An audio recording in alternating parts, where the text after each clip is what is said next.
Regular Pooh here. I'm gonna make this real short and sweet. I'm gonna talk about what happened with the Eagles and Cardinals game, moving forward to the Eagles and Texans game. I'm also gonna talk about my NFL Week 9 picks. So we're gonna be facing the 4-4 Texans coming up. They are a good team, but the main issue with this when we go up against them is that for our defense, I see it coming. We're gonna have problems stopping Andre Johnson. One, because Kerry Williams is a fucking bum. Two, because Bradley Fletcher is a fucking bum, in my opinion. Three, because Nate Allen's a fucking bum. We had three shitty people on defense. Three. Three.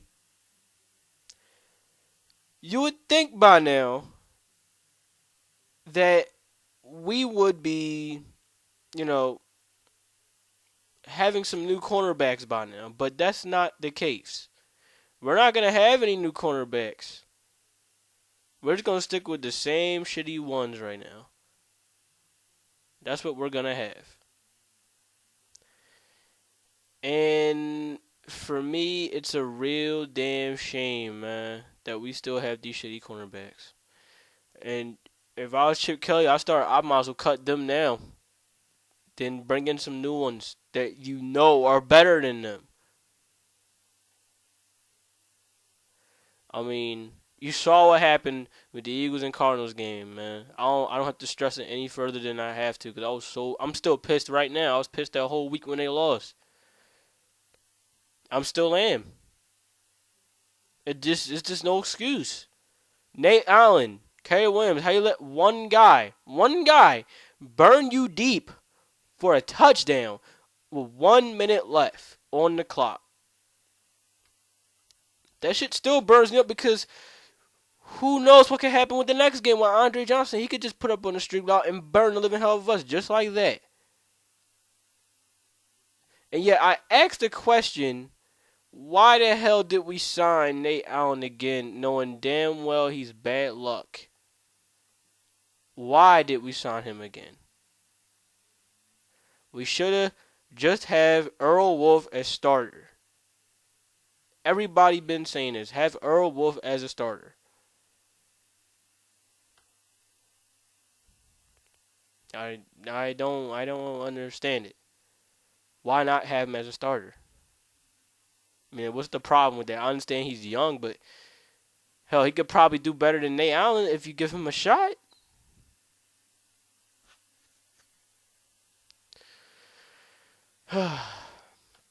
And Kerry Williams, this motherfucker, he really needs to go because he's a cancer to this fucking locker room. He's just as bad as Nate Allen. Simply due to the fact that all he does is complain about practice when in the game he doesn't do as good. Wow, man. Just wow. See, that lets you know you're going to end up getting cut soon.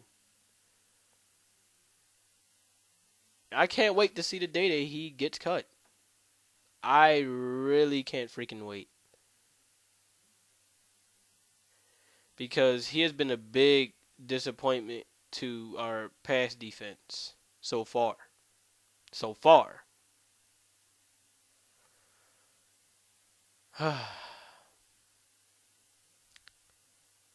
But you know, I just hope that for the Texans game, he doesn't, he doesn't try to stop. Um, I just hope he doesn't try to stop Andre Johnson because he can't do it. If he can't stop one receiver like, what's his name, Josh Brown, then he wouldn't be able to stop Andre Johnson at all. And I'm not saying this because, that one receiver is faster than Andre Johnson. I'm saying it because of the fact that he would just get burned, in my opinion. He's going to find a way to get burned. You can pick the slowest receiver possible, and I bet you he'll still get burned. That's why everybody on Twitter was giving him and Nate Allen burnt toast as their Halloween costume, and also on Sunday because they really did get burnt like toast.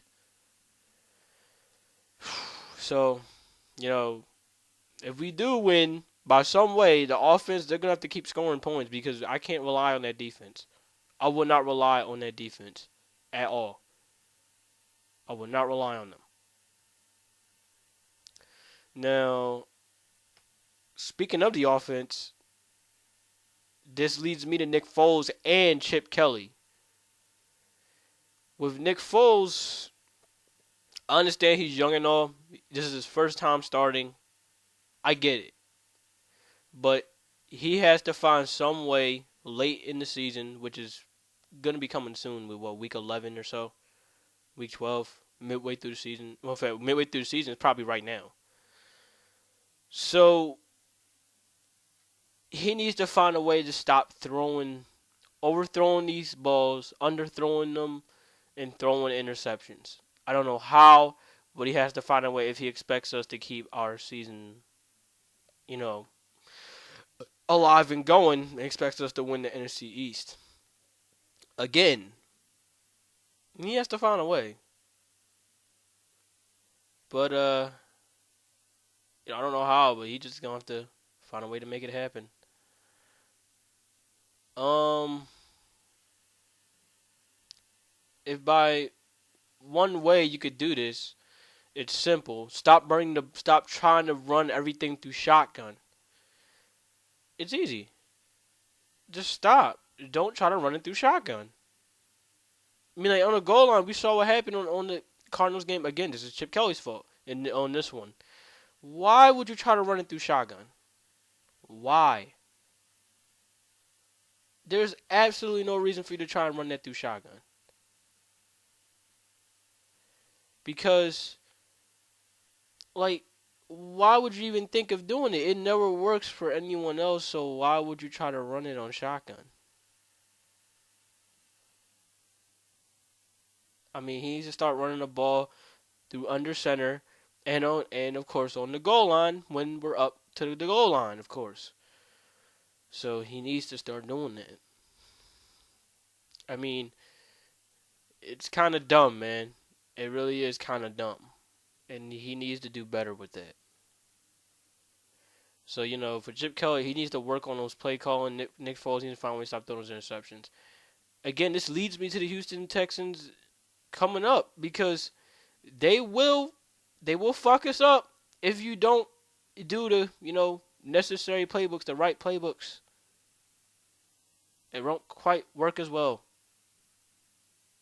At all, it won't quite work. So, that's all I gotta do. Just stop Andre Johnson. I hope to God they'll find a way to stop J.J. Watt because that motherfucker be everywhere on the field. That's pretty damn rare for me to see any defensive player like that be everywhere in the field. Linebacker, defensive end, hell, I bet you'll try to play on fucking cornerback or some shit. I don't know how, but I mean, like, it's not rare because I've seen, like, I don't know, Trent Cole do it a couple times, but he does it like once per season. Don't really move around with it. But for him to be on the field everywhere, just like that, just everywhere, it's pretty damn impressive. So man, that's all I gotta say. Just don't fuck up this game. I don't care how you do it, Eagles. Just don't fuck it up. Especially you, Chip Kelly. Don't fuck it up. Kerry Williams, stop getting burnt by fucking receivers. Just stop. I don't know how, but you gotta find a way. Now it goes to my week 9 picks. I'm just gonna get this out the way, get it done, get it out the way, get it, real quick. I have to move fast with this. Let me go to NFL.com. But yeah, I know a couple of ones. I pick the. Trying to start off first for who should I think should win. Make it real quick. The Carolina Panthers versus the New Orleans Saints. Of course, that's gonna be. I'm not gonna say the Saints are good because of one game. But then again, the Carolina Panthers hasn't been good in a couple games neither. So If I had to say, I'll just choose the Carolina Panthers. I hope they'll win. Now, I'm giving them the benefit of the doubt by picking them. I'm giving them the benefit of the doubt. Now, Jacksonville versus Jacksonville Jaguars versus Cincinnati Bengals. Of course, I'm going to say Cincinnati Bengals. Cleveland Browns versus the Tampa Bay Buccaneers. I'm going to say the Cleveland Browns. Arizona versus Dallas. Of course, I have to say Arizona because I hope they beat the Dallas Cowboys. New York Jets versus Kansas City. I'm going to say Kansas City because Jets has been struggling a lot, and I mean a lot. I don't expect them to win against the Kansas City Chiefs. No how. San Diego Chargers versus the Miami Dolphins. I'm gonna say the Miami Dolphins, even though the San Diego Chargers have been doing good. I feel like the Miami Dolphins gonna beat them, in my opinion. That's just how I feel with the pick, with this pick. Washington Redskins versus the Minnesota Vikings. I'm not gonna watch this match, but if I had to pick one team, I'm just gonna say the Washington Redskins. The St. Louis Rams versus the San Francisco 49ers. This happened last game with the 49ers winning. The thing is, I would say the Rams will win if they can keep a freaking lead. They really, really have to find a way to keep a freaking lead, man. They really do. In order for me to really take them seriously. Their defense is good. Their offense is but, they have to find a way to keep a lead. They keep blowing leads after leads after leads. And they also keep getting torched in some games, but they have to find a way to keep a lead. And then I'll probably say they win, but since I know they're probably not going to keep the lead in this game, I'm just going to say the San Francisco 49ers are going to win. Denver Broncos versus the New England Patriots. New England Patriots. Oakland Raiders versus Seattle Seahawks. Of course, I'm going to say the Seattle Seahawks. Unless that curse really kicks in, and since this is John Madden's team with the Oakland Raiders, if they do win against the Seahawks, then I have no doubt in my mind we're probably going to win against the Seahawks in a couple weeks. Baltimore Ravens versus the Pittsburgh Steelers. Rivalry is not as good as it used to. I'm just going to say the Baltimore Ravens. I don't know. I don't trust Pittsburgh to win shit anymore. Indianapolis Colts versus the New York Giants. Of course, I'm going to say the Indianapolis Colts. And those are my picks for Week 9.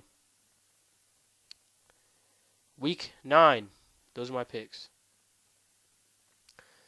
So, I really hope to God that Chip Kelly, he either trades Nate Allen, trades Kerry Williams right now, or for the offseason, get rid of him immediately. Get rid of him. Soon as we end our last game of the season, get rid of him. Get rid of him. I don't care how Kerry Williams does on practice fields. I don't care how he does on, training camp or whatever. If this motherfucker cannot do well in real regular season games, if he keeps getting burnt, same goes for Nate Allen, they will be cut. They should be cut. Because right now, I don't know why, but Chip Kelly and Bill Davis are defending their asses, knowing damn well the fans know that they are garbage. I knew once we re-signed Nate Allen, I said, this motherfucker is still garbage. Why would you sign him? I don't care how he did on the Dolphins. I feel like he's shitty to me. He's been shitty to me. But then again, I guess I don't watch football for a lot of people to say, but they'll know this. Nate Allen has been shitty. Probably not from Miami Dolphins, but when he's playing with us, he's shitty. He's proven that right now. Besides that forced fumble, which he won't be remembered for, he'll be remembered for getting burnt deep for a touchdown. He's shitty. Kerry Williams, he needs to go. If anyone needs to go first, it'd be Kerry Williams, followed up with Nate Allen. Terrible. Terrible. I don't know why is it they don't want to start him. I really don't. Why is it they don't want to start Brandon Boykin is beyond me. Because sooner or later, we're going to end up facing the Dallas Cowboys, and Des Bryant is going to burn the living shit out of Kerry Williams. He cannot stick Des Bryant. Kerry Williams cannot stick Des Bryant, in my opinion. He can't do it. He's not gonna be able to do it. I don't know how he did it last year. That was him sticking them, but he's not doing it this year. If he can't stick these fucking receivers now,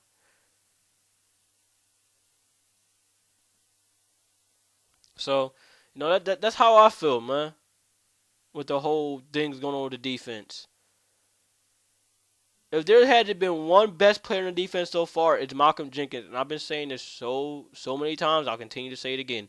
Thank you, New Orleans Saints. Thank you so much for giving us Malcolm Jenkins and Darren Sproles because they have been the biggest help of our team. If wait, man, that's all I gotta say. They've been the biggest help of our team.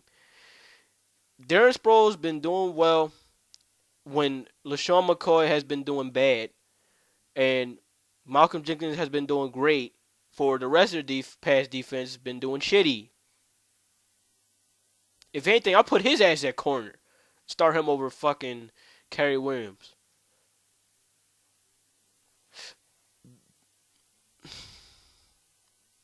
So I'll catch you guys later, man. That's just how I feel with the whole Eagle situation. That's how I feel about my NFL picks as well. So later, people.